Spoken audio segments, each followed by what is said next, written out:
Maslin TV. Vous écoutez l'émission Causez Pachita. Maslin TV. Maslin TV.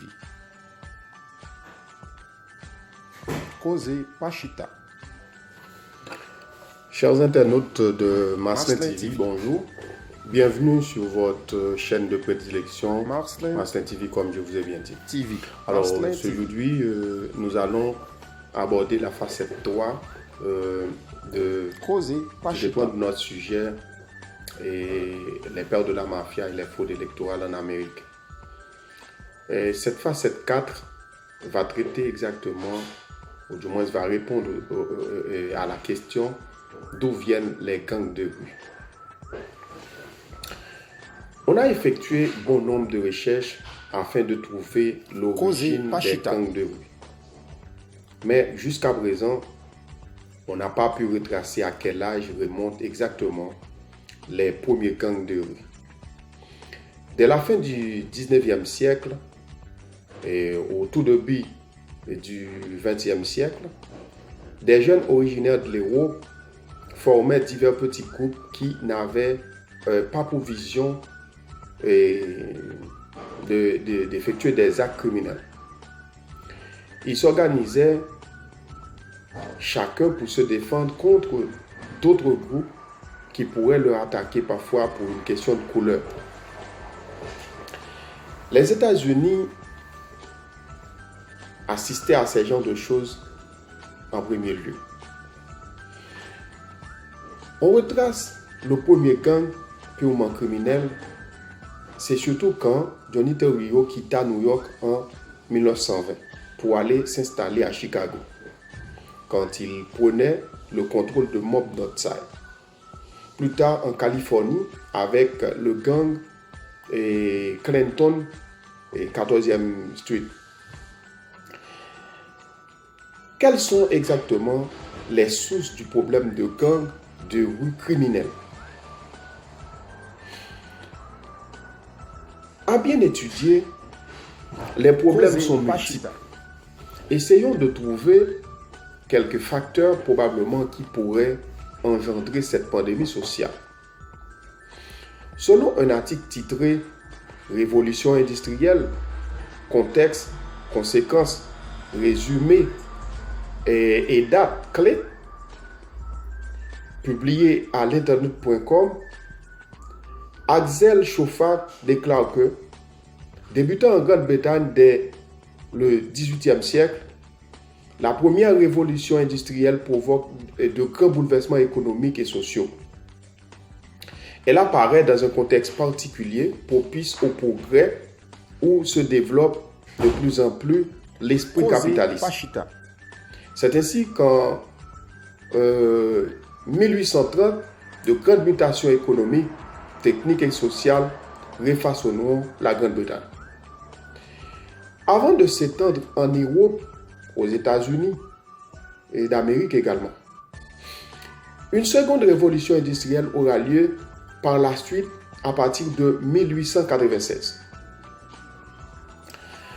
Avec une révolution industrielle, le monde est bouleversé sur le plan socio-économique comme politique. Les artisans et les agriculteurs se sont obligés de se tourner vers cette modernisation. La seconde révolution a créé des problèmes économiques graves au sein de cette classe de personnes.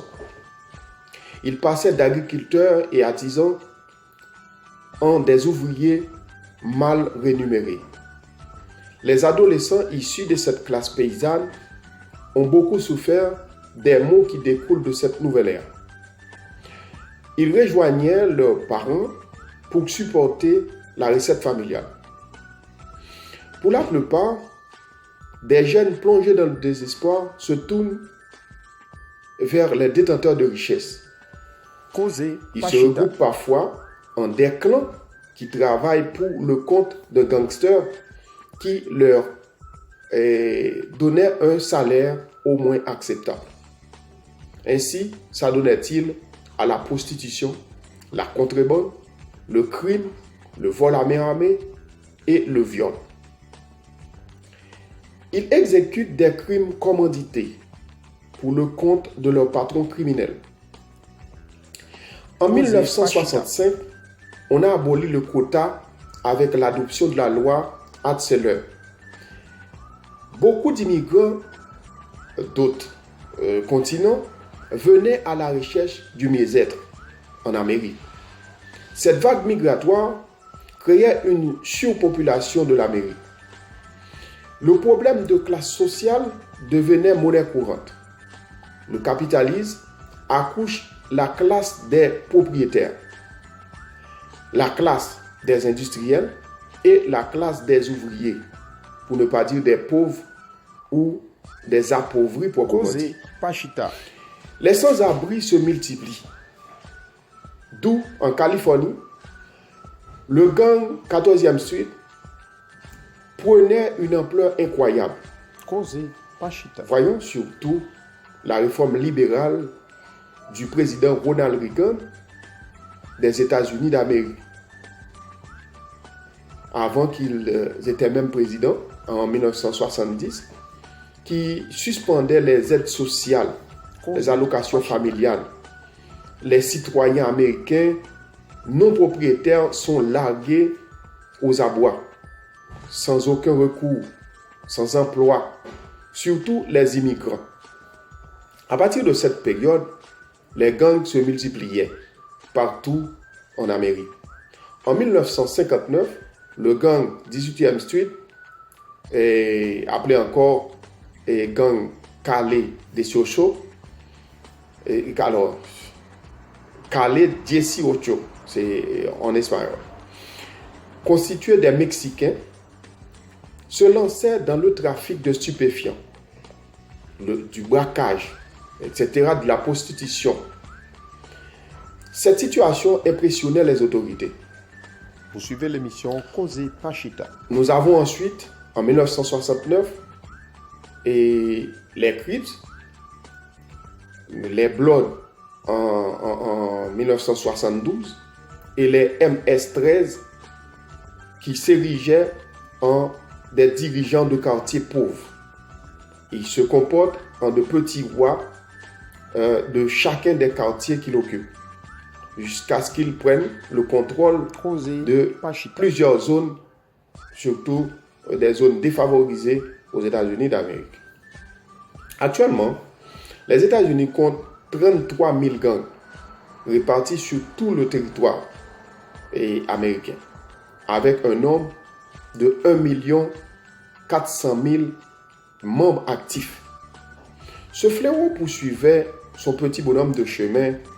En 1980, le Canada en est touché. Les premiers signes ont été remarqués à Montréal.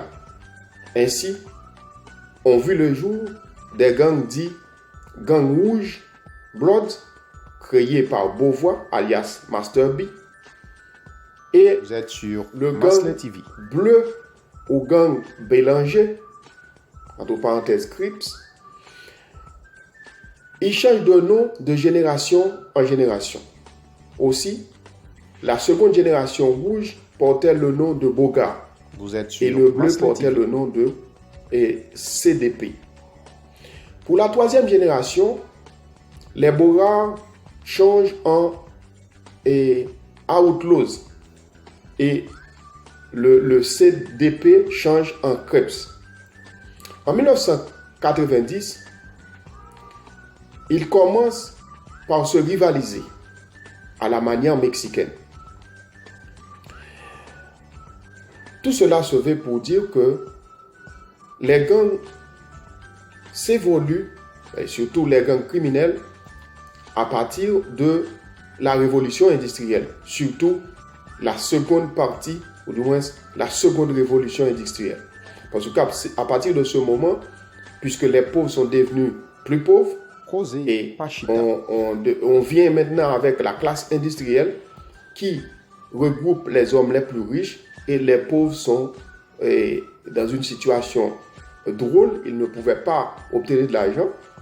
C'est exactement une partie de ce qui poussait les petits à s'adonner à des clans pour trouver certaines choses à vivre.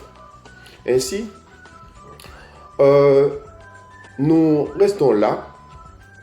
Nous continuerons à la prochaine émission avec d'autres facettes qui donnera plus de lumière à propos des gangs de rue. Merci de nous avoir suivis. Je vous conseille de nous abonner car en nous abonnant, vous aurez la chance de nous suivre régulièrement. Merci. Bye.